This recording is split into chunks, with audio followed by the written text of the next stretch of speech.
Hi hello welcome to my channel. కేంద్ర ప్రభుత్వం pan card వినియోగిస్తున్నటువంటి వినియోగదారులకి shocking news అయితే విడుదల చేసింది. ఇకపై పాన్ కార్డ్ చెల్లదు అని అయితే చెప్తుంది. దీనికి సంబంధించి పూర్తి సమాచారం మనం ఈ వీడియోలో అయితే తెలుసుకుందాం. అంతకన్నా ముందు మీరు గనక మన ఛానల్ కి కొత్తగా వస్తే వెంటనే సబ్స్క్రైబ్ చేసుకోండి.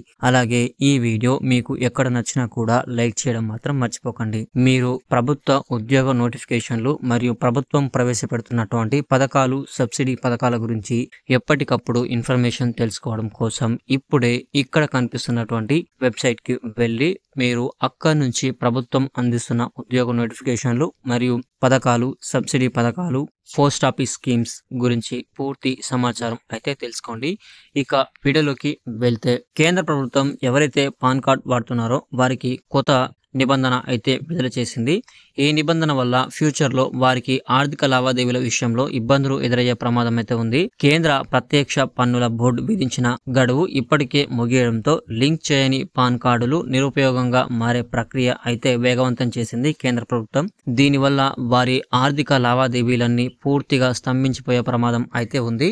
ఆదాయపు పన్ను చట్టం 1961 లోని సెక్షన్ 139AA ప్రకారం ప్రతి ఒక్కరూ తమ పాన్ కార్డును ఆధార్ తో తప్పనిసరిగా లింక్ చేయాలి అని అయితే కేంద్రం చెప్తోంది. దీనివల్ల ఆధార్ తో పాన్ కార్డ్ అనేది లింక్ చేయడం వల్ల పన్ను ఎగ్గొట్టడాన్ని అరికట్టడం, నకిలీ పాన్ కార్డులను ఏరివేయడం, పారదర్శకమైన ఆర్థిక వ్యవస్థను నిర్మించడం వంటి లక్ష్యాలతో ప్రభుత్వం ఈ నిబంధనను తీసుకువచ్చింది. పలుమార్లు గడువు పొడిగించినప్పటికీ ఇంకా లక్షలాది మంది ఈ ప్రక్రియను పూర్తి చేయలేదు. దీంతో గడువు అనేది ఇప్పటికే ముగిసిపోయింది. ఇప్పుడు వీటిని అంటే పాన్ కార్డును ఆధార్ కార్డుతో లింక్ చేసుకోవాలి అంటే తప్పనిసరిగా ₹1000 అయితే పే చేయాల్సి ఉంటుంది. ఒకవేళ మీరు గనక ఆధార్ కార్డుతో పాన్ కార్డు అనేది లింక్ చేయకపోతే పాన్ కార్డు క్లోజ్ అయ్యే అవకాశం ఉంది. దీని ద్వారా చట్టం ప్రకారం పాన్ కార్డులు లేని వ్యక్తిగానే మీరు పరిగణించబడతారు. దీనివల్ల ఆదాయపు పన్ను రిటర్న్లు కానీ లేదా మీకు రావాల్సిన పన్ను రీఫండ్లు కానీ రావు. ఇక మీ జీతం, ఫిక్స్డ్ డిపాజిట్లపై వడ్డీ, ఇతర ఆదాయాలపై అధిక రేటుతో TDS కట్ అవుతూ ఉంటుంది. 50,000 మించి బ్యాంకింగ్ లో లావాదేవీలు జరపడం కూడా కష్టమవుతుంది. అలాగే కొత్తగా డిమాట్ అకౌంట్ కూడా తెరవలేరు. ఆస్తుల క్రయ విక్రయాల్లో ఆటంకాలు ఎదుర్కోవాల్సి వస్తుంది.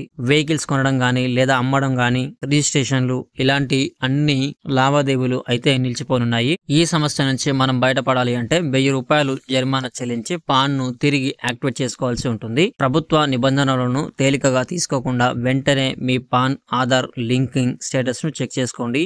ఒకవేళ మీకు లింక్ చేయకపోతే వెంటనే చేయడం మంచిది. మీరు పాన్ కార్డ్ తో ఆధార్ కార్డ్ లింక్ చేసుకోవాలి అనుకుంటే మీరు క్రోమ్ బ్రౌజర్ లోకి వెళ్ళి www.raituprasthanam.com అనే వెబ్సైట్ కి వెళ్ళి మీరు అక్కడ నుంచి పాన్ లింక్ అని సెర్చ్ చేస్తే అక్కడ నుంచే మీరు మీ పాన్ కార్డ్ తో ఆధార్ కార్డ్ అనేది లింక్ చేసుకోవచ్చు. అలాగే మీ స్టేటస్ కూడా చెక్ చేసుకోవచ్చు. సో ఇది ఈరోజు వీడియో. మీకు నచ్చిందని అనుకుంటున్నాను. మీకు నచ్చితే లైక్ చేయండి. అలాగే మన ఛానల్ కి సబ్స్క్రైబ్ అవ్వడం మాత్రం మర్చిపోకండి. మరిన్ని వివరాల కోసం ఇప్పుడే ఇక్కడ కనిపిస్తున్నటువంటి వెబ్సైట్ ని ఫాలో అవ్వండి. మరి